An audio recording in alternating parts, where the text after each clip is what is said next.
Hello there, it's Mrs. Day here again. Today we're going to be reading a book called Chrysanthemum. Now, when we read this book, every time you hear someone say something unkind, I want you to take a piece of paper and crinkle it up, okay? So take a couple seconds and get yourself a piece of paper.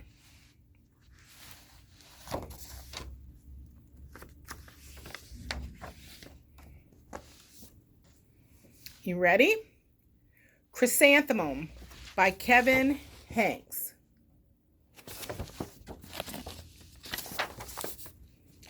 The day she was born was the happiest day in her parents' lives. She's perfect, said Mother. Absolutely, said Father. And she was. She was absolutely perfect.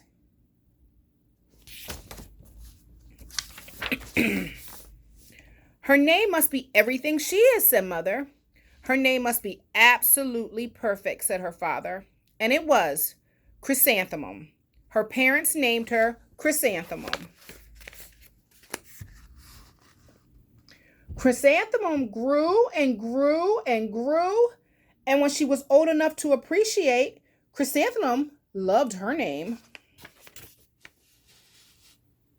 See her growing up?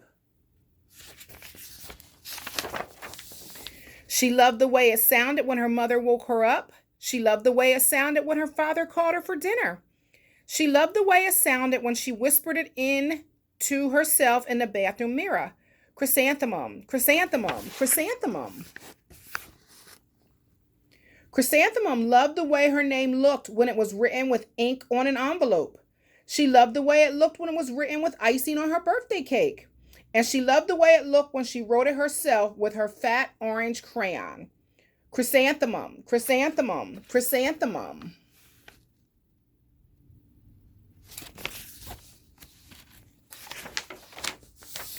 Chrysanthemum thought her name was absolutely perfect, and then she started school. On the first day, Chrysanthemum wore her sunniest dress and her brightest smile. She ran all the way. Hooray, said Chrysanthemum, school! But when Mrs. Chud took roll call, everyone giggled when they heard Chrysanthemum's name. If you don't think that's kind, wrinkle up your paper. It's so long, said Joe. It scarcely fits on your name tag, said Rita, pointing. I'm named after my grandmother, said Victoria. You're named after a flower. Chrysanthemum wilted. She did not think her name was absolutely perfect. She thought it was absolutely dreadful. The rest of the day was not much better. During nap time, Victoria raised her hand and informed Mrs. Chud that Chrysanthemum's name was spelled with 13 letters. That's exactly half as many letters as there are in the entire alphabet, Victoria said. Thank you for sharing with us, Victoria, said Mrs. Chud. Now put your head down.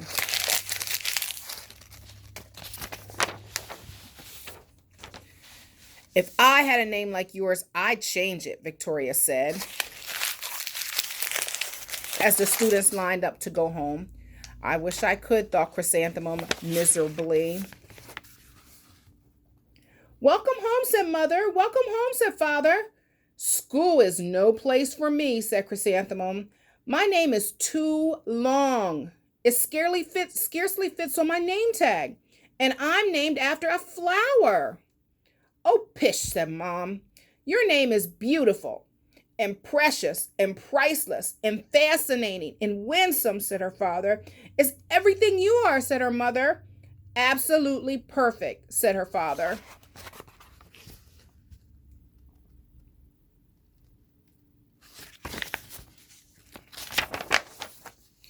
Chrysanthemum felt much better after her favorite dinner, macaroni and cheese with ketchup, and an evening filled with hugs and kisses and parcheesi. That night, Chrysanthemum dreamed that her name was Jane.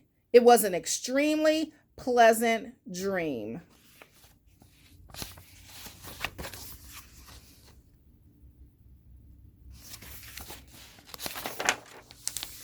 The next morning, Chrysanthemum wore her most comfortable jumper. She walked to school as slowly as she could. She dragged her feet in the dirt. Chrysanthemum, chrysanthemum, chrysanthemum, she wrote. She even looks like a flower, said Victoria as Chrysanthemum entered the playground. Let's pick her, said Rita, pointing. Let's smell her, said Joe. Chrysanthemum wilted. She did not think her name was absolutely perfect. She thought it was absolutely dreadful.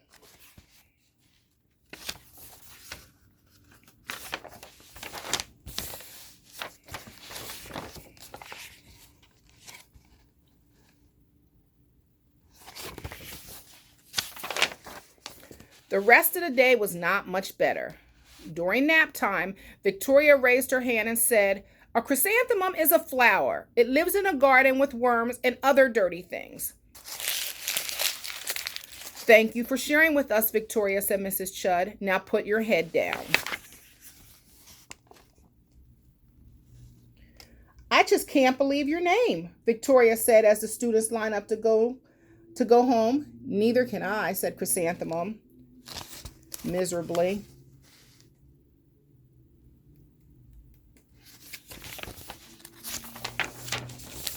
"Welcome home," said Mother. "Welcome home," said Father.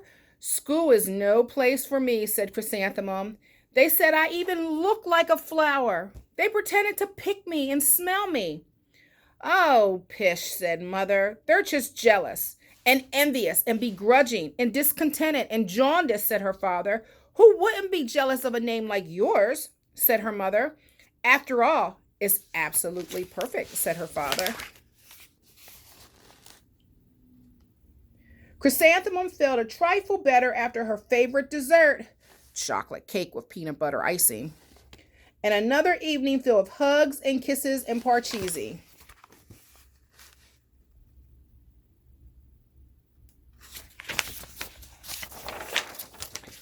That night, Chrysanthemum dreamed that she really was a chrysanthemum.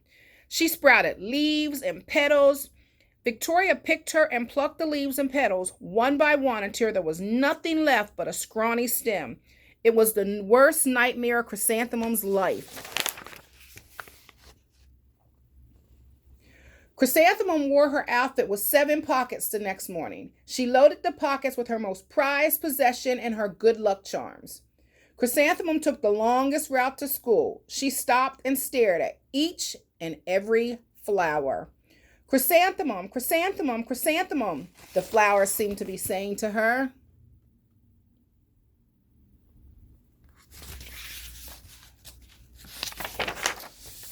That morning, the students were introduced to Mrs. Twinkle, the music teacher.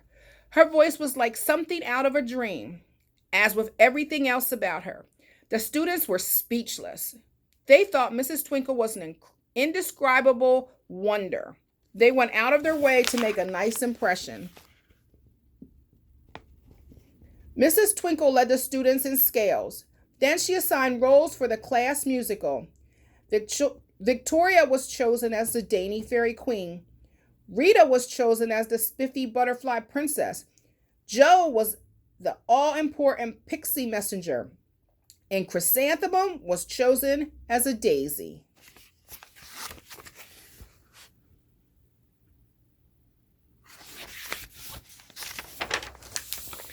"Chrysanthemum's a daisy? Chrysanthemum's a daisy?" Joe, Rita, and Victor chanted, thinking it was wildly funny.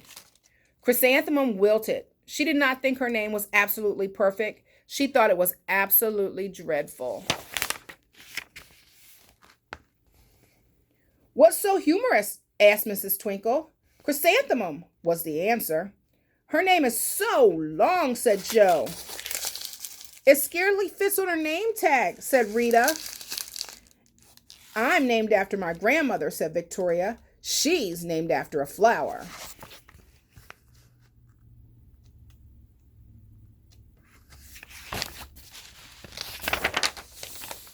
"My name is long," said Mrs. Twinkle. It is, said Joe. My name would scarcely fit on a name tag, said Mrs. Twinkle. It would, said Rita. And, said Mrs. Twinkle, I'm named after a flower, too. You are? Said Victoria. Yes, said Mrs. Twinkle. My name is Delphinium. Delphinium Twinkle. And if my baby is a girl, I'm considering naming her Chrysanthemum. I think it's absolutely perfect. Chrysanthemum could scarcely believe her ears. She blushed. She beamed. She bloomed. Chrysanthemum, chrysanthemum, chrysanthemum.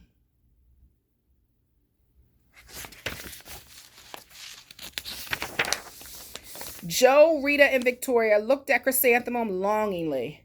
Call me Marigold, said Joe. I'm Carnation, said Rita.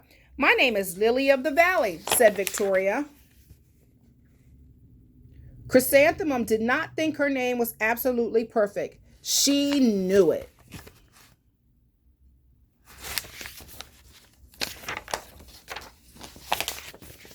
Overall, the class musical was a huge success. Chrysanthemum was absolutely perfect as a daisy. Victoria made the only mistake. She completely forgot her lines as the dainty fairy queen. Chrysanthemum thought it was wildly funny, and she giggled throughout the entire dance of the flowers. Eventually, Mrs. Twinkle gave birth to a healthy baby girl, and of course, she named her Chrysanthemum. Now I want you to take that paper that you were crinkling up. Try to straighten it out and flatten it out.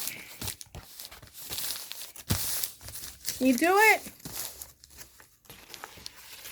This is what happens to someone's heart when we say unkind words like they did in the book Chrysanthemum. You try to straighten it out, but you can't. Some of those wrinkles will stay there for a very long time. So when we're talking to one another, we have to use kind words. We don't want to make our friends feel bad or sad or unhappy. So remember, friends, let's use kind words with one another. This is Mrs. Day. Thank you for reading Chrysanthemum by Kevin Henkes with me. Have a great day.